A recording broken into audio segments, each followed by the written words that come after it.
Welcome to the Whistleblower Newsroom. I'm Christina Borgeson.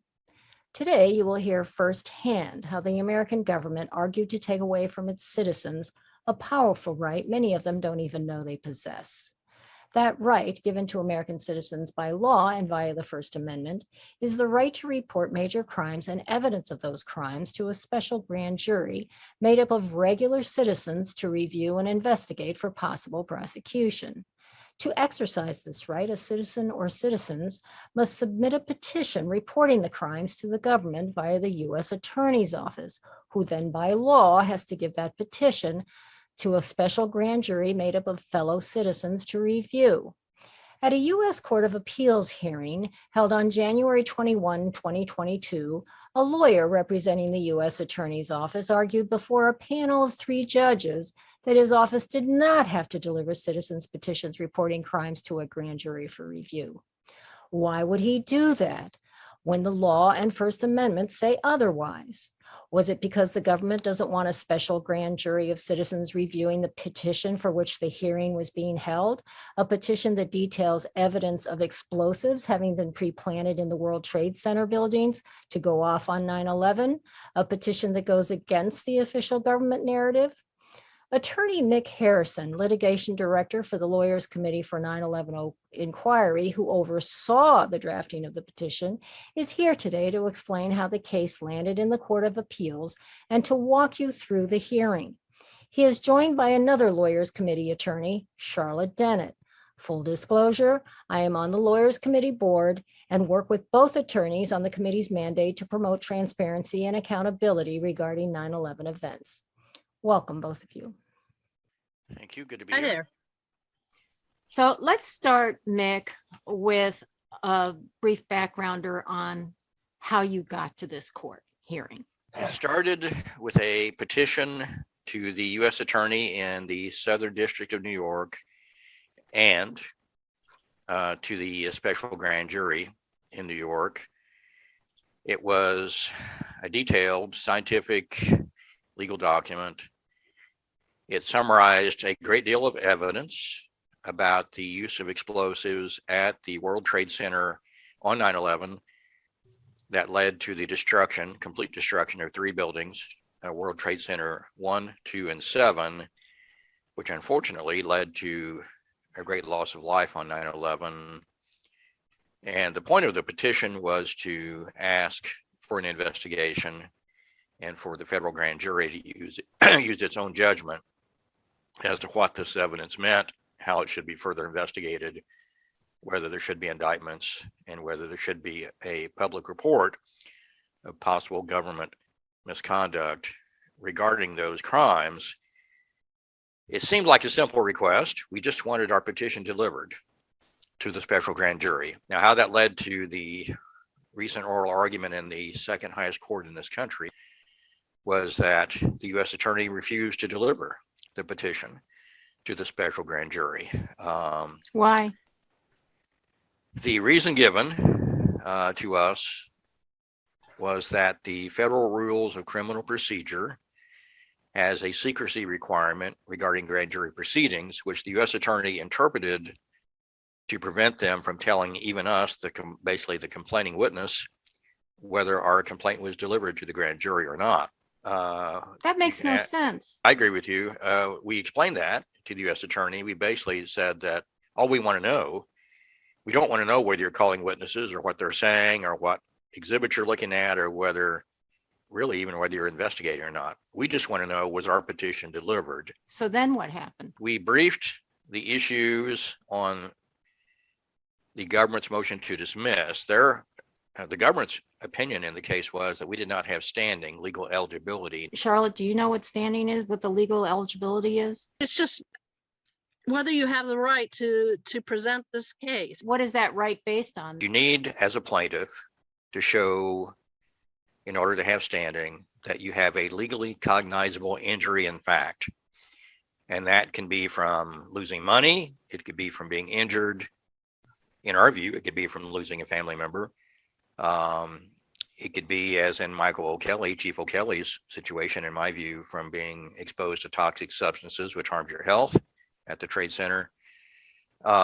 but it also can be from the violation of a constitutional right, which is involved in this case, which we haven't talked about. But this petition we filed was under the First Amendment of the Constitution.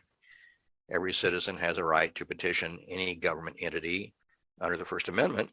So we argued to the Second Circuit that when the U.S. Attorney refused to deliver our petition, which is required by law to go through the U.S. Attorney, even though it's intended for the grand jury, when that was blocked by the U.S. Attorney, that created an obstruction of our First Amendment right and created the required legally cognizable injury in fact. The only other thing we have to show to have standing is that the government's conduct that we're complaining about in the lawsuit caused that injury, which is obvious in this case because the government refused to deliver the petition. That's the conduct that caused the injury. And we have to show that the court order we're requesting would remedy the injury. And that is simply to order the U.S. Attorney to submit the petition, stop obstructing. So when we did file our lawsuit in the district court, the government made a motion to dismiss on standing. The judge in the district court agreed with the government and dismissed all of our counts, including the First Amendment count, on standing grounds, except for the request for grand jury records, which was one of our counts, which did not really have a standing issue. These people like this, McIlvaine, who lost his son, does not have standing for this? He does have standing, but what you mean is, did the judge find that he does not have standing? And the judge found that he does not have standing. Well, how can the judge find that he doesn't have standing if he does have standing? I think we call that a judicial error. Do you think that was done on purpose? I mean, it's so obvious. Standing has been used over the years, maybe over the last few decades, in ways that at least some plaintiffs' lawyers believe has been too restrictive and has kept particularly public interest plaintiffs out of court. On what possible basis could a guy who lost a family member on 9/11 not have standing to ask a grand jury to look into whether or not explosives brought those buildings down? Our position is there's no reasonable grounds for denying standing, particularly under the First Amendment. Keep in mind the purpose of standing. The Constitution requires for the federal courts to have jurisdiction that it must be a case or controversy, which the courts have interpreted somewhat reasonably to mean that it shouldn't be a sham lawsuit. The parties really should be adversarial. You know, it shouldn't be two people on the same side of an issue pretending to sue each other to get a ruling that helps them both. That's a legitimate concern. And so there should be real adversaries in the case. Now, is anyone really going to question whether family members and ground zero responders who've been harmed by the attacks are not adversarial to the government on a petition to a grand jury to get those matters investigated when the government hasn't done so? I don't think that's a reasonable position to take. Clearly, my clients are adversarial to the government on these issues. The district judge made a fairly straightforward error in the analysis of the standing question because he lumped standing under our First Amendment claim in with standing under the statutory claims. And I haven't told you yet, but we had two claims that were mandamus claims, which means a claim to enforce a mandatory duty imposed by law on a government official, which citizens have the right to do. And in this case was about delivering that petition to the grand jury. That was the mandatory duty in question. And the court found that Mr. McIlvaine, the other family members, the ground zero responders, and the nonprofits each lacked standing under every one of those claims. I can't really help you articulate a reasonable basis for the judge doing that. We appealed it, which brought us to the argument we're about to talk about because we felt it was clearly wrong. What we want the Court of Appeals to do is reverse the district court, order the district court to find that we have standing, and either order the district court to order the U.S. Attorney to deliver our petition or order the district court to have further proceedings on that question in the district court. I'm going to play the recording of the hearing and ask for your comments as we go along so that the audience can really understand what's going on in this hearing. This is the beginning of the hearing. Lawyers Committee for 9/11 Inquiry versus Garland. Let me just make sure counsel are here. Mr. Harrison? Yes, Your Honor. Good, I can see you. And Mr. Hogan? Good morning, Your Honor. Hey, good morning. Now, Mr. Hogan is the government's lawyer, is that correct? That is correct. So, Mr. Harrison, you've got 10 minutes, but you've reserved 2 for rebuttal. So that gives you 8 out of the gate. So who is speaking there? Judge Sullivan was speaking. You may proceed. Thanks, Your Honor. The case below was decided on standing. The plaintiffs are 3 9/11 family members, 2 Ground Zero responders, 2 nonprofits, and 1 architect associated with one of those nonprofits. There were 4 counts in the complaint. As Your Honors know, standing is to be analyzed count by count. The district court erred below on the standing issue first by making a fundamental procedural error, which was to consolidate the analysis of standing of counts 2, 3, and 4 as if they were essentially the same. What are counts 2, 3, and 4? So 2 is the First Amendment claim regarding my client's right to submit their petition to the grand jury under the First Amendment as a petition for redress. Counts 3 and 4 are the mandamus claims, which are my client's attempt to enforce the special grand jury statute duty on the U.S. attorney to deliver the petition to the grand jury. Okay, and so you're basically saying the standing issue should have been separated From the First Amendment claim. right? Okay. Had the court separated those claims and analyzed First Amendment claims separately, the standing analysis would be straightforward. As Your Honors know, there is a 3-part test for Article 3 standing. The injury needs to be shown, injury in fact. The injury needs to be traceable to the conduct of the defendants alleged, and the relief requested from the court needs to provide a remedy for that injury if granted. In this case, those requirements are clearly met. The Supreme Court and this court has recognized that even in a First Amendment case where there's not a complete obstruction of a right, but merely the interference, hindering, inconveniencing, discouraging, or chilling of a First Amendment exercise, that's Mr. Harrison, is there a case Who's asking this question? that would be Judge Lee. that identifies a First Amendment right to present evidence to a grand jury? Not to my knowledge, Your Honor. And that's a key question. The government, I think, attempted to get the impression that there was, and I recall they cited a Sixth Circuit case that was unpublished regarding a pro se prisoner, Grattan, I believe. And in that case, which may be the closest Your Honor has in either of the briefs to answer the question you've asked, that case also did not answer the question. Why is she asking this question? Judges make decisions primarily based on what we call precedent, which means decisions that have come before from the same court or a higher court on the same issue are normally followed. Change in law is slow, which is good and bad, because the law is supposed to be the law, and if it's already been established by prior decisions, the next judicial panel to decide the same issue shouldn't really depart from the established law, the established precedent. And most judges, unless there's a question controlled by a statute that has plain language, or the Constitution, which has plain language, which may actually be the case here, but most judges look to see if their decision will be guided by a prior decision of the same court or a higher court, sometimes just another court to give them guidance. So they're not starting from scratch in deciding a complicated or difficult legal question. It's a perfectly legitimate question to ask. Let's continue. Because the pro se plaintiff there, first of all, didn't have a lawyer. So the court denied relief there because that pro se plaintiff did not articulate legal authority on the point Your Honor just asked about. But is that a problem for you though? That the fact you don't have, you don't have a case to point to, and the cases that have addressed this do seem to be in the solely or predominantly in the, prisoner access context. And so it seems like it is an issue, but it seems like it's a problem for you. Well, the appellants don't see it as a problem, Your Honor, but it is a challenge for this court because I think this court may be the first court ever to decide that question.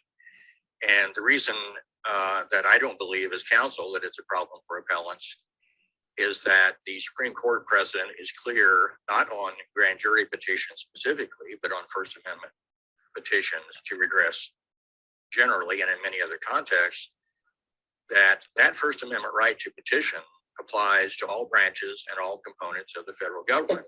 Counselor, there's no question that you have a First Amendment right. Who's talking there? That would be Judge Walker. Okay, so he's saying there's no question that you have a First Amendment right. To petition the government. It's a question of whether you're under the First Amendment. The only question is what is the government's responsibility having received that petition? The government, you have no First Amendment right to have the government act on the basis of your petition in the way you choose, or in any other way, really. I mean, there is no First Amendment right on the part of the petitioner to have the government listen to the petition. You can petition, but the government may or may not act on it. I understand your. That makes no sense to me.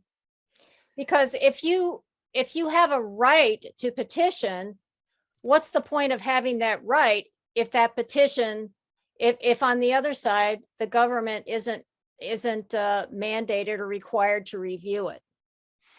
It's a legitimate question. There are a lot of people in the legal academic community who would agree with you, who do agree with you.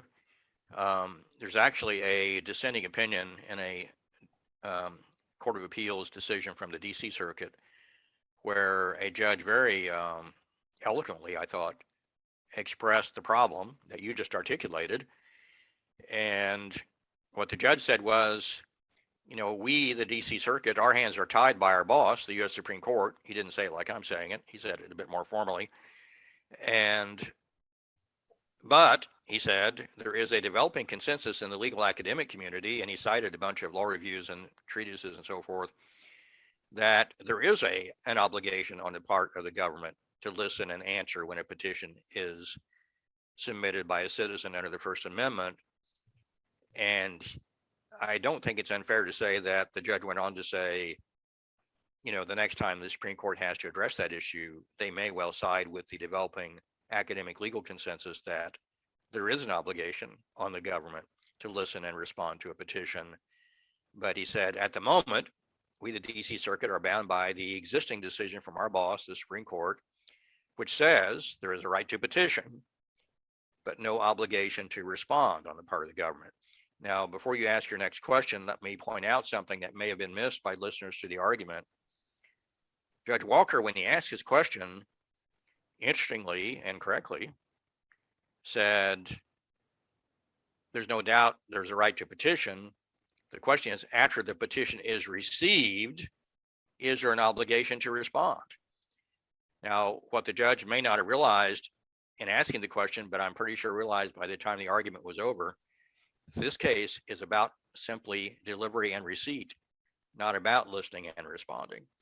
We win this case if there's an obligation on the U.S. attorney to simply make sure that the entity we petitioned, which wasn't just the U.S. attorney, also the grand jury, receives the petition.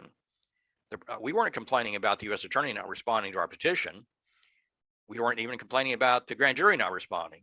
We were complaining because the U.S. attorney had obstructed delivery of our petition, which prevented a government entity from receiving it, the grand jury.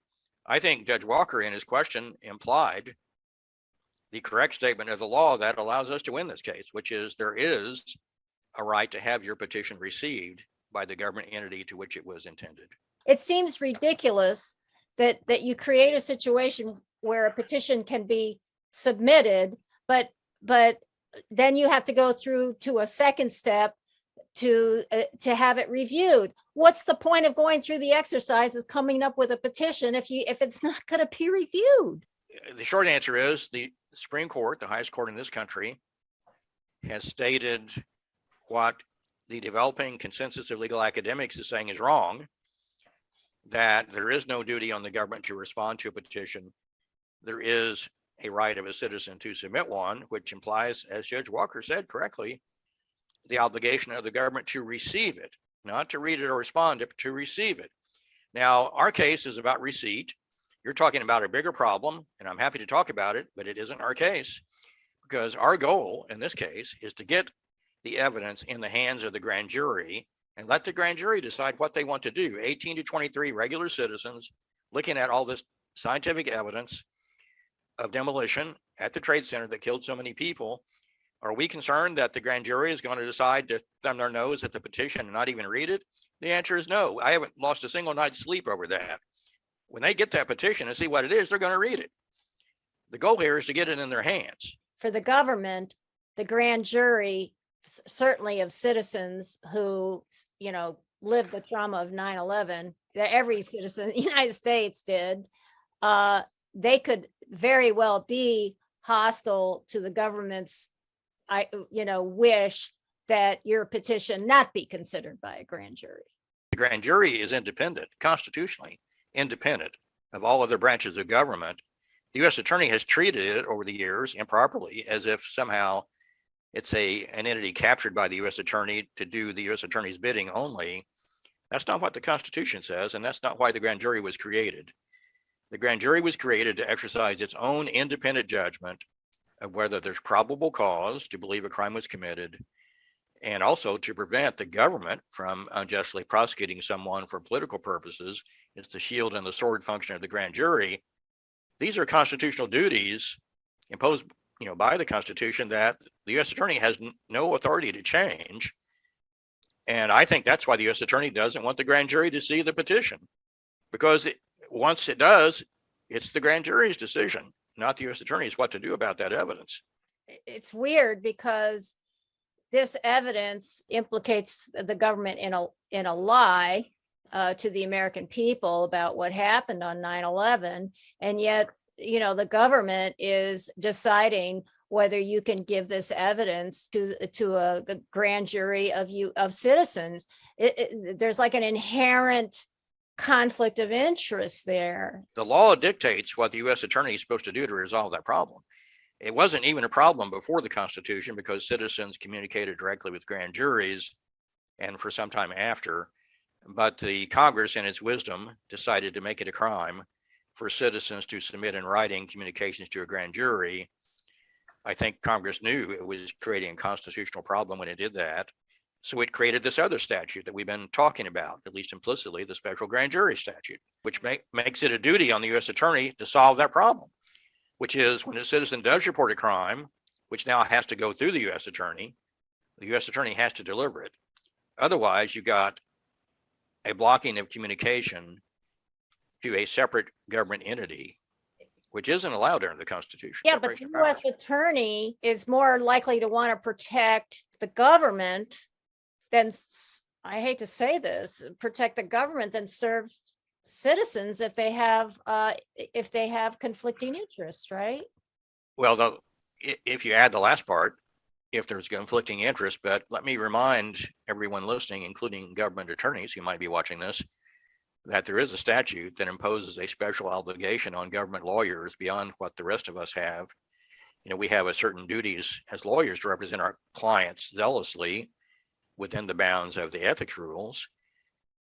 And government lawyers have that, but they also have another duty, which is regardless of the interest of their client, which is the government, they have a duty to make sure that justice is done in a case and that the law is upheld, including the Constitution, whether or not that benefits their client, the government agency. So the government lawyer has not just an agency client, it has the Constitution and the law and justice as a client. And occasionally government lawyers have to be reminded of that. It makes me quite angry, frankly, that these family members, not only the family members, but the first responders, first of all, they were very brave in coming forward, but they're also representing a lot of other people who have been aggrieved by government stonewalling in this issue. And I am quite certain that there are decent people in the government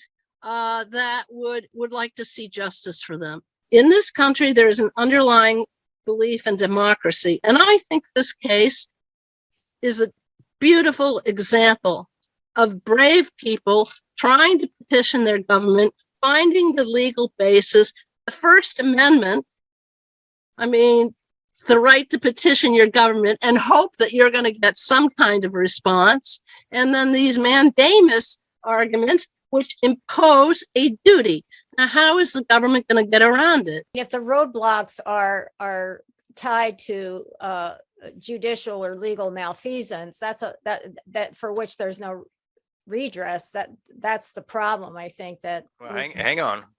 I don't understand when you say for which there's no redress. Under the Constitution and the laws and the judicial system of this country, for every wrong, there is a remedy and a right to seek redress and a potential for redress. If corruption gets in the way, then it's our job as citizens to deal with that corruption using the tools at our disposal. That's partially what we may be doing here. I'm thinking of that judge who made that legal argument that people like McIlvaine, the father of a victim of 9/11, has no standing. Well, it's clearly, in our view, a wrong decision. We have. But is it malfeasance is what I'm asking.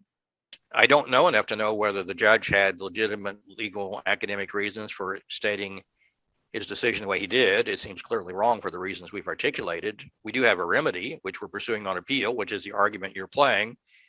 And we may well get a remedy there. For me, though, the remedy I'm concerned about is a remedy for the family members. And, they still don't know the truth about what happened on 9/11. The grand jury, with their power, could give them answers that they haven't been given yet, which is one reason we all want this evidence put in their hands. There is a developing debate between, I think, the academic community on the law regarding the obligation of the government to respond to a petition. The courts have not yet embraced at the highest level that position. We may evolve there, but at the moment, I think the case law agrees with Your Honor. The question, though, is how does that apply to this particular situation? And the key distinction is the plaintiff's petition was addressed to the special grand jury seeking a special grand jury investigation, a public report of government misconduct. It's true that we delivered it to the U.S. attorney, as Your Honor, I think, is contemplating. The U.S. attorney chose not to act on it. The U.S. attorney may well have that discretion. The problem lies in not handing it to the other government entity for which it was intended, the special grand jury. And our position isn't that the special grand jury has an obligation to agree with the plaintiffs, to even read the petition or respond to it, although we think the grand jury's duties under the Constitution may require them to read it and evaluate it independently. If they don't, then there's a constitutional problem there. But the problem here, Your Honor, is that petition was never delivered. This is just a case about delivery. But again, this is a standing issue, right? Okay, so who is this talking? Sullivan? Yes. He's trying to jerk the argument back into standing, right? You could put it that way. Okay, so now we're out of the First Amendment. Now we're talking about 18 U.S.C. 3332. What is that statute? Title 18 is the criminal code, and 3332A, which is what he's trying to say, I don't know if he said it with precision, is the special grand jury statute that we've been talking about that imposes the duty on the U.S. attorney to deliver to the grand jury any citizen report of a federal crime. Okay, all right, so let's keep going. No, Your Honor. The delivery question applies to both the First Amendment claim and the mandatory duty claims under 18 U.S.C. 3332A. So it's an issue in both. I was answering Judge Walker's question in my last response. But the standing question, which I started with, is straightforward here. An injury, in fact, exists when a First Amendment right is obstructed or even hindered. In this case, the obstruction is the failure to deliver to the grand jury. So it's clearly traceable to the acts of the defendants. And if Your Honor gives us an order that says to the U.S. attorney, please deliver the petition to the grand jury, we'll have a remedy for that injury. So there is First Amendment the standing under the First Amendment claim here. So going quickly to the mandamus claims, although one can argue, as the Southern District of New York did back in 1985, and as I'm sure as your honors have noted, we agree with that 1985 decision.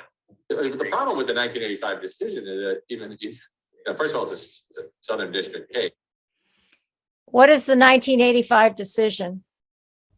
Okay, Henry grand jury was a similar case where a citizen submitted information to the U.S. attorney to have it delivered to the grand jury regarding federal crimes. The U.S. attorney did not do that, and the citizen sued under the mandamus statute to force the delivery of the information on the federal crimes to the grand jury. And the judge in the Southern District of New York in 1985, the same court we were in, how many years later, 2020, 2021, decided that yes, the statute is one of those types of laws that creates a right in a citizen, the violation of which by the government creates standing on the part of the citizen to enforce the right. It's a very straightforward analysis. The judge goes into legislative history in some detail and explains, I thought persuasively, why there is no other way to read the statute. I don't know if the judge ever got to the point of actually saying it, but implied was, if we don't read it this way, we're going to have a problem. Because, you know, what happens to the constitutional role of the grand jury and its independence, citizens under the First Amendment. So that case was in our favor. It's not binding on anybody, really. And second, that predates. He said that finding was not binding on anyone. This judge is on the Court of Appeals, which is the boss, the higher level to the district court. So what the district court decides doesn't control what the higher court decides. It's vice versa. Let's keep going. Zaleski, which stands for a totally different proposition and overrules it, right? What's Zaleski? Zaleski is a Second Circuit Court of Appeals decision. And Zaleski is a case where a citizen, I believe, again, without a lawyer, acting pro se, sought to actually present information directly to the grand jury himself. In that case, Zaleski did not ask the U.S. attorney to present his information to a grand jury. And I'm about to explain to the judge that makes a difference in whether that decision controls our case. Because he didn't follow the procedure. Is that right? He didn't follow the procedure in the statute, and the court said as much in Zaleski and said, therefore, it's a fatal standing defect because to enforce the statute, you have to follow the procedure in the statute or you have no rights under the statute. Okay. No, Your Honor. Zaleski did not address this particular question. Zaleski was decided on the fact that the plaintiff there did not invoke 18 U.S.C. 3332A because he didn't request the U.S. attorney to deliver his information to the grand jury. So the question was never reached. The court did talk about the question in dicta, and even then qualified its language about what. What's in dicta? In dicta means what you might call a gratuitous or peripheral comment that isn't required to decide the issue in the case, and normally it means probably shouldn't have been said. Okay. Courts are only supposed to talk about what's required to decide the case. It's not part of the holding or the precedent of the case. It's an aside, basically. Okay. Years might have been the case had the court reached the question. So this court is going to have to address that question in the first instance. In this case, Your Honor, my 8 minutes primary argument time is elapsing. Thanks. We'll now hear from Mr. Hogan. Mr. Hogan is the Government lawyer, assistant U.S. attorney. Good morning, and may it please the court. In 2018, plaintiffs presented what they called to be a petition to the U.S. Attorney's Office for the Southern District of New York, setting forth alleged crimes that they thought occurred on the morning of September 11th. And they asked the U.S. Attorney to present this information to a grand jury pursuant to 18 U.S.C. 3332A. And this case presents two questions for the court's review, though only one was touched upon in the appellant's opening argument. The first being whether plaintiffs have standing with respect to their allegation that the U.S. attorney allegedly did not present this to a grand jury. And then second, if this has been presented, whether appellants are entitled to any of those grand jury records. So talking about those two issues with respect to standing, of course, it's fundamental that plaintiffs have to demonstrate both harm and redressability for there to be standing. And plaintiffs have asserted a bunch of different theories with respect to standing, the First Amendment being one of them, but quickly, they've also asserted other claims that were not mentioned, or asserted other theories that were not mentioned in the opening argument with respect to bounties from the State Department if terrorists are brought to justice, or special interests about transparency and accountability of 9/11, or prosecuting other people to receive justice. So the government would submit that for all the reasons in its brief, those have been repeatedly rejected by court. Could you talk about what he's saying here? He's trying to say that the case law is sort of unanimous in saying that none of the grounds we raised give standing. He means in the context of this case where you're trying to enforce the special grand jury statute. So if you didn't get that part of it, he's saying the case law doesn't recognize standing to enforce the grand jury statute. He isn't focused yet on the First Amendment argument, which is going to be hard for him to deal with. Okay. Talking specifically about the First Amendment issue, that doesn't somehow fundamentally change the calculus here, as plaintiffs want the court to believe, simply because, as Judge Lee properly noted, there simply is no case that the government has identified, or seemingly appellants, that has ever held there is this First Amendment right to communicate and petition directly with the grand jury. So he's basically saying, since there's no precedent, it shouldn't happen, right? That's a reasonable reading of what he said. There's some fine points of what he said that are worth picking up on. One is the Indies said communicate directly with the grand jury, which is not what this case is about. We are not asserting a right to give a written petition ourselves to the grand jury. We are following the statutory procedure of going to the U.S. attorney that Congress, in its wisdom, decided was the proper way to communicate with the grand jury. So why is he bringing it up? Because there are cases out there that say citizens cannot directly communicate with the grand jury, and there's a reason for that. Congress made it a crime. So those cases are distinguishable because we're not trying to do that, which is part of the confusion he's creating in his argument. The cases he's talking about are not, there are a few cases that talk about going through the U.S. attorney, but they're not First Amendment cases, which is his problem. Do you think he knows that? He knows there are no First Amendment cases about standing to have a petition given to a special grand jury communicated through a U.S. attorney by the special grand jury statute. We are pretty much the one that's forced the issue, and there's no legal way around.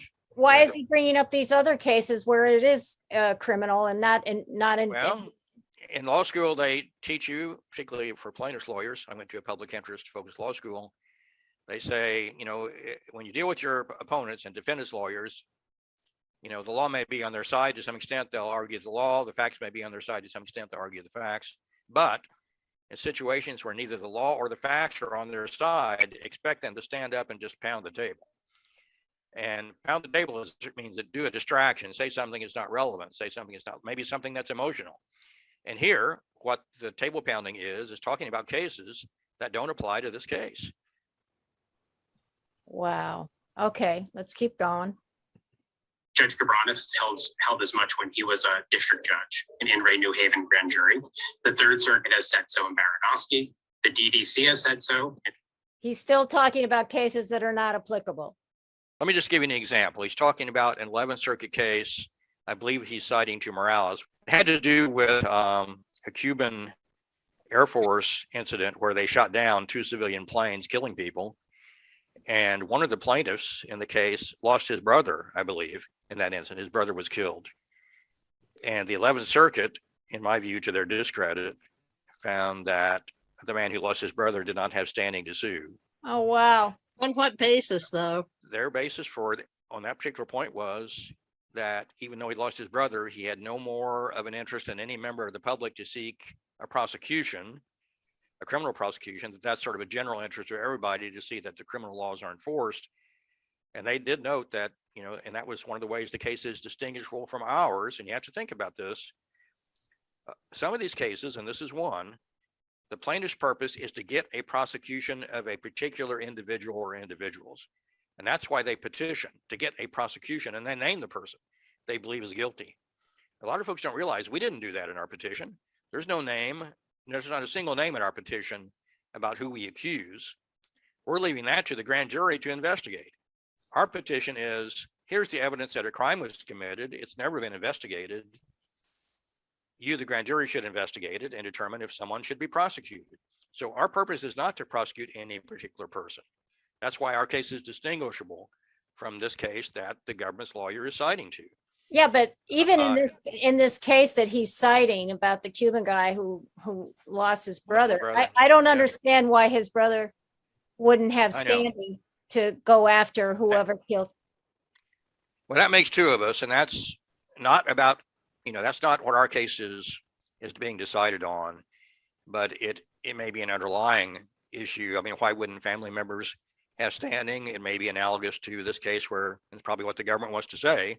A man lost his brother, he didn't have standing. 9/11 family members lost family members, they don't have standing. It's not that simple. God, cases are different. I mean, the legal stuff aside, it just seems so unconscionable. I agree with that as I mean, well. I would put that lawyer in the position of any of these 9/11 victims, Right. And if he lost his wife or his child on 9/11, he wouldn't want to get to the culprits. Instead, he's invoking, I don't know. I know. Well, the human aspect is compelling. I agree with it. All I'm saying is we win our case without having to go there. If we have to go there, we should win it as well. I would agree with you. I mean, and there are some other reasons this case is distinguishable from ours, meaning it doesn't control our decision. In this case, they cited Zaleski, the Second Circuit case the judge just asked me about, which I explained why that case doesn't control, because the duty under the statute wasn't invoked by the plaintiff who didn't have a lawyer there. He probably had no idea. And the Sixth Circuit case that the judge asked about, which I explained, which was Grattan, was a pro se prisoner. And the reason he lost wasn't because he was wrong. Sixth Circuit didn't say that. They said he had not articulated legal authority to support his position. He didn't have a lawyer. He's not a lawyer. All right, let's keep going. Sibley versus Obama, both of those last two cases being in the 32A context.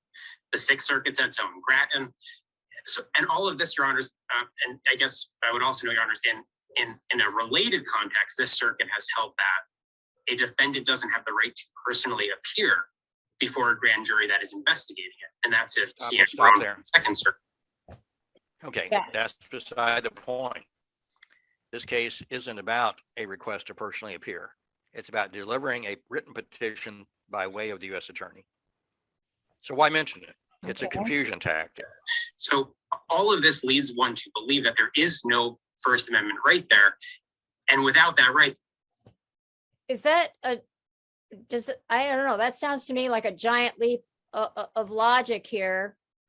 I would say so. The U.S. Attorney just said, and he didn't probably want to spell it out, but what he said meant no citizen in this country has a right under the First Amendment to petition for redress a particular government entity called the grand jury, federal grand jury.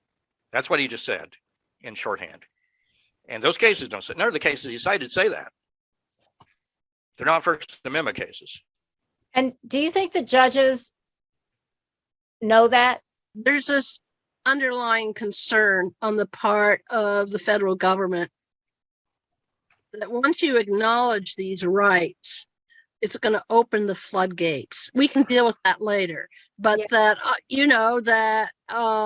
prosecutors have the right, the discretion, supposedly, to decide which case to bring, for instance, to the grand jury and which not. The problem there is there's a statute that says it's mandatory. It's not discretionary.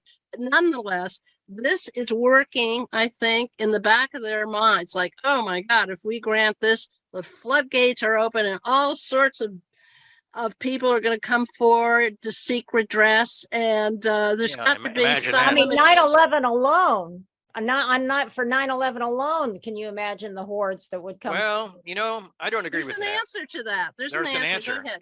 Well, the answer is historically it hasn't played out that way. Floodgates have been opened in a number of ways. Civil rights statutes, environmental rights to sue, and courts have managed it, and to good public interest benefit. So it's a hypothetical problem. There aren't that many citizens who have the wherewithal to do what we're doing, or citizens groups for that matter. The gates may open, but there's going to be no flood. Do you think the judges are thinking in their minds when they're hearing what this guy is saying that these case decisions do not apply? And he just said that citizens don't have the right to petition a grand jury through the U.S. attorney. I think the judges either do or will understand that the cases the government is citing don't apply to this case. Okay, so let's keep going. Obviously, there is no harm that plaintiffs have suffered that gives rise to standing. Did he What just about the say First that? Amendment? Yeah, you said there's no harm that the plaintiffs have suffered.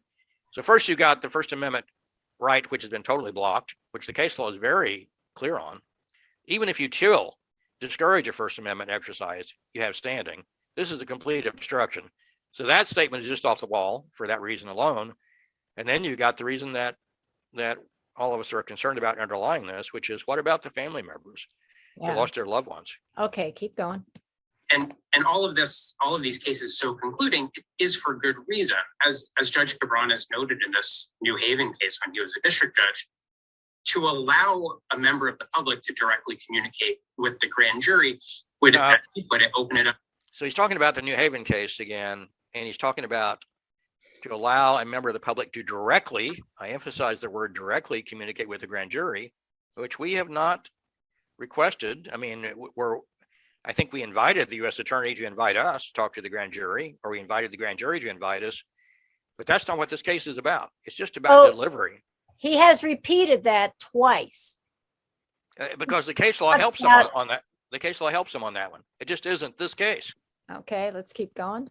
Being used, quote, by hook or by crook, to allow people to potentially use the grand jury for improper purposes, as he said, personal vendettas, malicious prosecutions. Stop. And it would. Yep. Okay, let's think about this for a minute.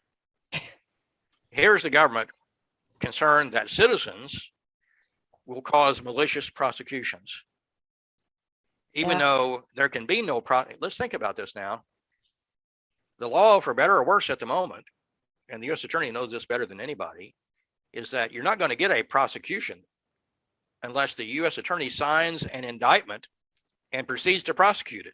That is one thing, for better or worse, the law is putting in the hands of the U.S. attorneys at the moment. So how can there be a floodgate of politically motivated improper prosecutions without getting the U.S. attorney to sign the indictment and pursue the prosecution? It can't happen. Citizens cannot cause that to happen under the procedure that exists. Okay, now. He's got to know that. He knows, that's a bit of an understatement. He's in the office that does that.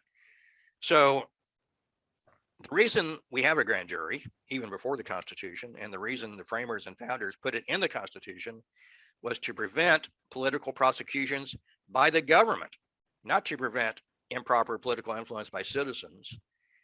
So even if the U.S. attorney didn't have a complete protection against this, which they do, as I've just explained, it's contrary to the constitutional purpose of a constitutionally constituted independent branch of the government to deny the right of a citizen to petition a grand jury on the basis that a citizen, by way of the U.S. attorney, might influence what the grand jury does.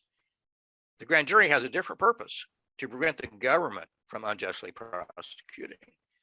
So there's no basis in reality for that concern in procedure or in the Constitution. And he knows it. Yeah. Undermine the very reason that the grand jury found its way into the Bill of Rights to protect the rights of the innocent. So, Your Honors, the government would just submit that, and it's Stop. Other. I say, protect the rights of the innocent. That's a true statement. He forgot to finish the sentence. From political prosecutions by the government. That's why the grand jury was created. Those are the rights of the innocent we're talking about. It's a bit out of context. Well, it's a sin of omission right there. Yeah. Let's keep going. Of standing that plaintiff has asserted, but to the extent plaintiff is attempting to hang their hat on the First Amendment, the government would just submit that there is no First Amendment right there. And accordingly, it was proper for the district court to, as appellants noted, to consolidate these standing issues into one analysis, because if there is no First Amendment right, then you have to look elsewhere for the harm that could give rise to standing. So stop there. Keep in mind that Judge Walker, in a question earlier in the argument, said there's no question you have a First Amendment right. The question is whether there's a duty to respond. And here's the government saying there's no First Amendment right. Okay. But what he means, what the government's lawyer means, is there's yet to be a court decision where the court has to answer specifically to a grand jury whether the First Amendment right to petition, which the Supreme Court has said applies to all branches of the government, all entities of the government, no exceptions, whether there is an exception. And the government is asking the Second Circuit to create an exception for the first time in history to the right to petition the government. And they want grand juries taken out of the First Amendment. That's shocking. I know. And turning to the second of these two issues, just briefly, Your Honor, the grand jury materials. It's of course fundamental that a grand jury operates in secrecy, and this is a tradition older than our nation. This court has said as much. And the government would just submit that even though there are exceptions related to this grand jury secrecy requirement that are set forth in Federal Rule of Criminal Procedure 6E, they are all plainly inapplicable here. The only one that potentially applies is this idea that a person can get records in connection with another judicial proceeding of some type. But even there, you have to show that there's some type of injustice that will arise in this other proceeding that outweighs the grand jury secrecy concerns. And here, not only What is he saying? Now he's taking the story to, well, It's a different issue. right. He didn't make clear he was switching to count one. Okay, count one is our request to get certain grand jury records released to the public, just enough to know whether our petition was delivered with the evidence or not. And what he's arguing now is there's a general rule of secrecy regarding what happens with the grand jury, and he's trying to convince the court that our request, even for a single page of grand jury records to show our petition was or was not submitted, violates the secrecy rule, even if nothing was submitted, and even if their only disclosure was we've given the grand jury nothing, that somehow Right. that violates the secrecy rule. This makes no sense because if you have a legal right to have your petition delivered to the grand jury, you may not be allowed to be privy to the grand jury's deliberations or whatever. But you don't have a right to know if they received your petition. That's what we're talking about here. Right. And he's saying, no, you don't even have that right. That's what he's saying. But is that correct? No. I mean, it makes So no let me, first of all, it is illogical, but the law and logic are not always, identical. But in this case, the law allows certain things to be released about grand jury proceedings.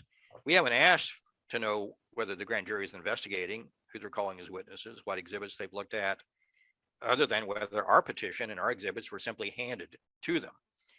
So as I've explained to the court, a longstanding exemption or exception to secrecy requirements is for a witness to be able to talk about what they testified to before a grand jury. Every witness is allowed to do that. There are reasons for that exception. And my argument is there's no harm from telling the complaining witness, which is my clients, all of us who submitted the petition, there's no harm from telling us or letting us tell the world that what we submitted was submitted. It's like a witness saying, here's what I testified to. right. So we submitted, if we had gone to the grand jury in person and we had explained verbally everything that's in our petition and walked out of the grand jury room, we could repeat all of that verbatim to the press and there'd be no problem with grand jury secrecy. So what's the difference? The fact that we went through a statutorily prescribed procedure to go through the U.S. attorney as a matter of respecting the law and courtesy means we can't talk about what we, the complaining witness, submitted to the grand jury? I don't think so. And that's what this argument is about. I thought what he was saying was you don't even have a right to know if the grand jury has received your petition. He is saying that. But I mean, we all know, the world knows what's in our petition at this point. It's been Right. on our website. I don't think the government wants to talk about the fact we put it on our website because that's one of the exceptions to secrecy. We don't know which way the grand jury would go or what their findings would be. the special grand jury does have, as I mentioned, an option, even if they don't make a proposed indictment, to issue a report on government misconduct. That may be one of the reasons the government doesn't want the grand jury to look at this evidence, Right, because that is a possible outcome. right. Okay, let's keep going. Second, Mr. Hogan. Of course. Judge Gardefee sort of treated this like it was a 12b6 and dismissed for failure to state a claim. Typically, requests for grand jury material are petitions that are then left to the discretion of the court, and there's standard Who's speaking there? That is Judge Sullivan. review would be abuse of discretion. So which should we be doing here? Your Honor, I think that perhaps a fundamental issue here is that in the primary case that the appellants rely on from the Ninth Circuit, even in that case about grand jury materials, they noted a potential jurisdictional issue with respect to the fact that the court is the entity that holds these grand jury materials. And given this application was not made to the court, but rather seemingly to the attorney's office. Stop. Okay. I can't even believe you said that. The U.S.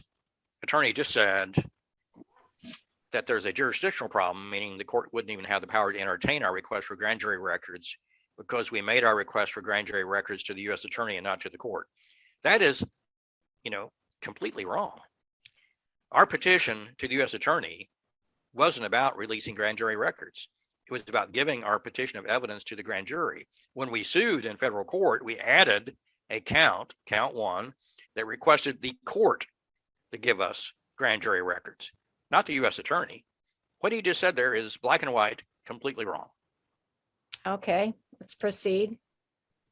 In some way to disclose these materials, that could indeed be a jurisdictional issue that, as I said, was identified in this Ninth Circuit case, but has not been raised in this litigation thus far. But to specifically address Your Honor's question, it is indeed the case that it is an abuse of discretion analysis when you are determining whether the lower court properly relied upon or properly analyzed the particularized need analysis and weighing. So that would be the government's position that it is indeed abuse of discretion, even though. Stop there for a minute. He's saying that the Court of Appeals, when it looks at this question and whether the district court erred in not releasing grand jury records to us, what kind of a legal standard does the Court of Appeals apply to that type of alleged mistake? We alleged a mistake by the district court. Is it de novo review where the Second Circuit puts itself in the position of the trial judge and decides fresh from scratch who was right and who was wrong? Or is it an abuse of discretion where a lot of deference is given to the trial judge and the trial judge is only going to be reversed if it's a pretty clear error? Now, that's the question being argued there, the standard review. The problem here is there was a procedural error below, which is hidden in this discussion about the standard of review. Whether or not the district court should have released grand jury records to us is the question under the Second Circuit standard. Gets decided by looking at several factors and balancing the interests, which are questions of fact. But the judge dismissed our complaint on what was referred to as a Rule 12b6. For those who don't know, that's a motion to dismiss for failure to state a claim, which means everything alleged in the complaint has to be taken as true. There is no fact determination. There's no trial, not even a summary judgment with affidavits. And then you decide if everything the plaintiff said in the complaint is true, do they win on this count or can they lose even taking everything they said is true? In our case, I don't know how they could read our complaint and accept everything we said is true and not give us at least a page of grand jury records to answer this question. So there's a procedural mistake hiding in this, and it's probably because the district court didn't really follow the Second Circuit's procedure for determining how to release grand jury records. But there are fact questions. Go ahead. Maybe you could help people understand what even one page from the grand jury would indicate. So if there was a ministerial record, say, ministerial meaning not a piece of evidence the grand jury was going to investigate or consider, but just sort of a record-keeping clerical piece of paper that said on December 14th, making up the date, 2018, the U.S. Attorney conveyed the following list of materials to the grand jury for their consideration. A, plaintiff's petition of July 2018. B, C, D, E, listing the exhibits. Okay. That single piece of paper, which would sort of be a cover for what documents were being conveyed to the grand jury for their review, would have answered the question. Was our petition submitted or not? There could have been. Oh, and by the way, list of exhibits, I mean, it's quite extensive. There's about 60, yeah. There's a lot to review there, and there's a reason for that. There's a lot of evidence. That's what it is. It's evidence that has been submitted. So the judges have apparently, I would think, or their law clerks have seen the evidence. It was submitted. It was actually submitted as an attachment to our complaint. And so it's in the appeal record. And it's significant. And The evidence is significant. Well, it's compelling, as the petition explains. I mean, you've got multiple lines of credible evidence converging on the same conclusion. You've got many first responders, eyewitnessing explosions, hearing explosions, reporting that, informal interviews by the fire department of New York, folks who were there on the scene on 9/11 who survived. You got a laboratory analysis of the dust showing high-tech explosives, exploded and unexploded residue.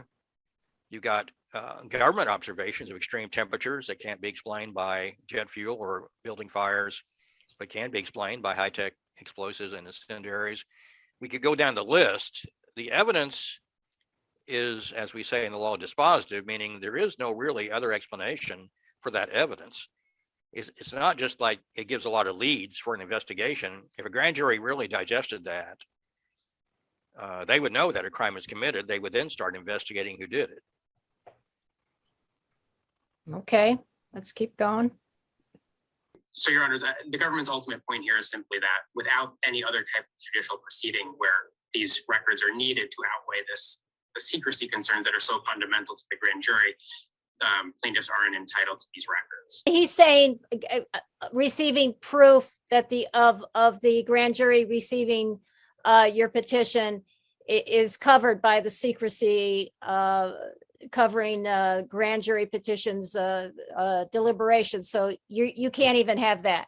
He is saying that, and we cited a Ninth Circuit case that talks about a distinction between ministerial records and substantive grand jury proceedings, and holds that they're different animals, and the secrecy, which makes sense for not disclosing witness names and what they're saying, at least not allowing the government to disclose that. That's one thing. But ministerial records about just the routine business of the grand jury, the Ninth Circuit said those records are not protected by the secrecy requirements. And we've asked the Second Circuit to adopt that approach here. We don't know if they will.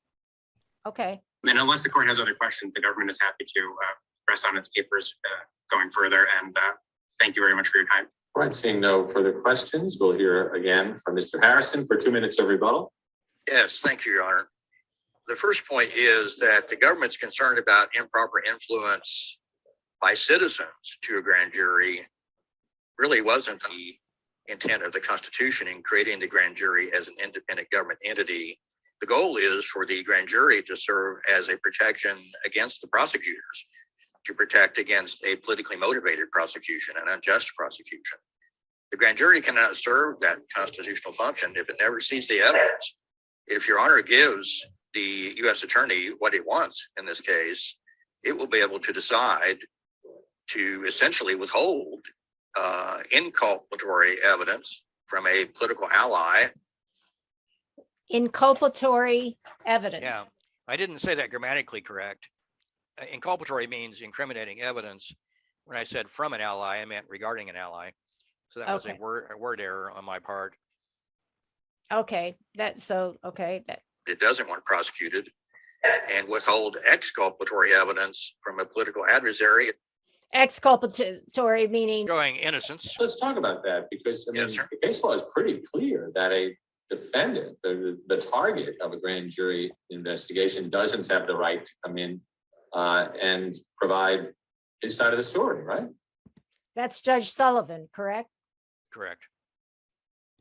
not in person, but the First Amendment would give a right to submit evidence and a petition, even for a defendant. I don't know that that's ever been decided, but this First Amendment petition right, the Supreme Court has never carved out an exception for the grand jury or any other government entity.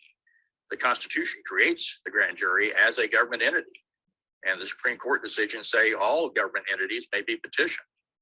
Can I just ask you, I mean, it seems as if I'm, Who is this You speaking? mean the judge starting to ask? Yes. Judge Lee. Okay, Judge Lee.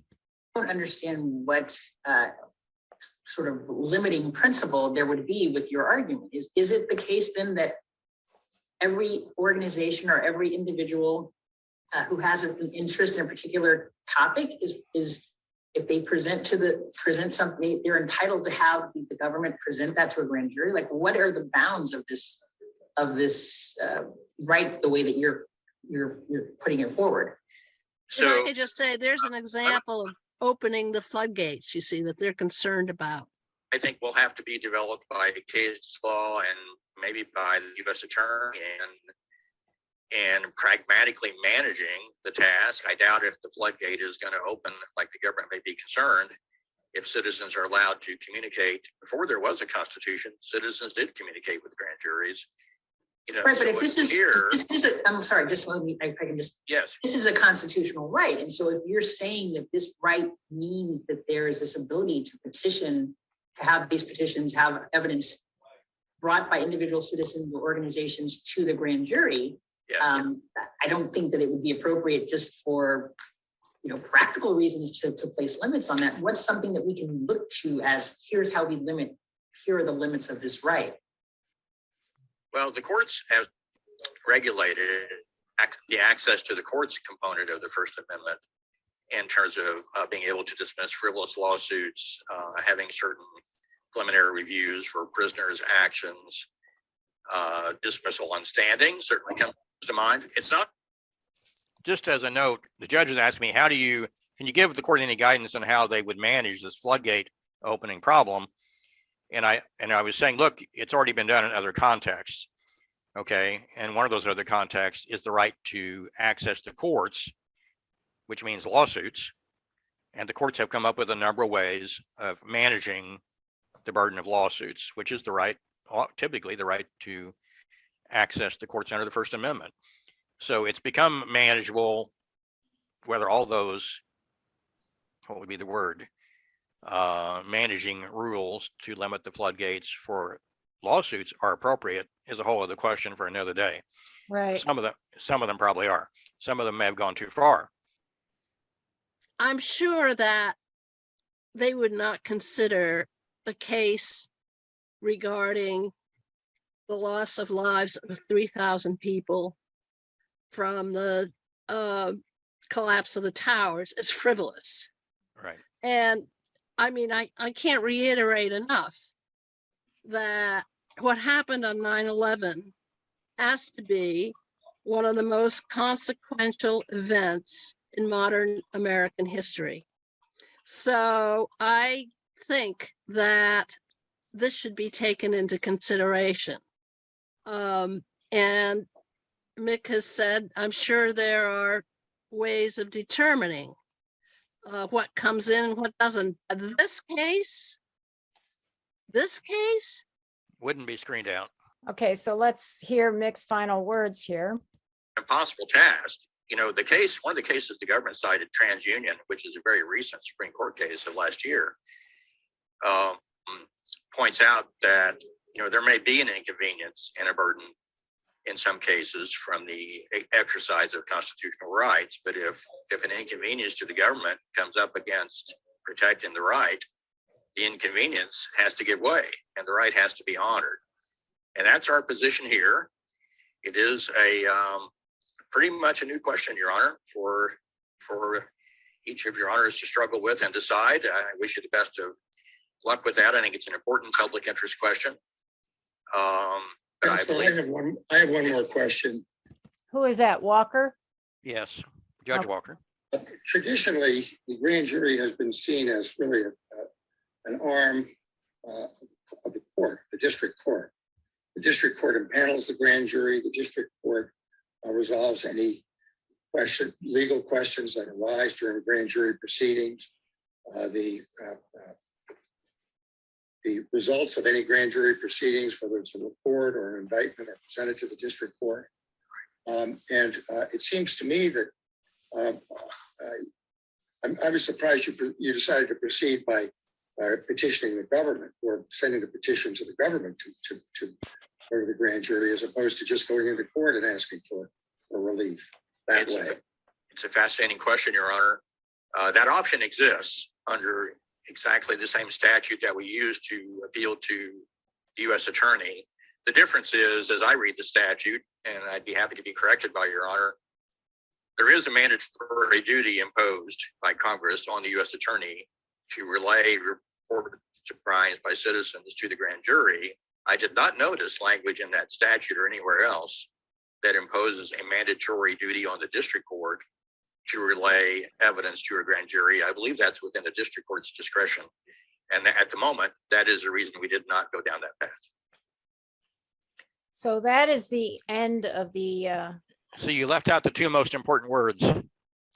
yes, what were those words? At the end, Judge Walker, I think, said, "I see." Oh, They're important just, I think, to show that we actually had a dialogue going with the judges, which is what you want to achieve in an oral argument where the judges are listening.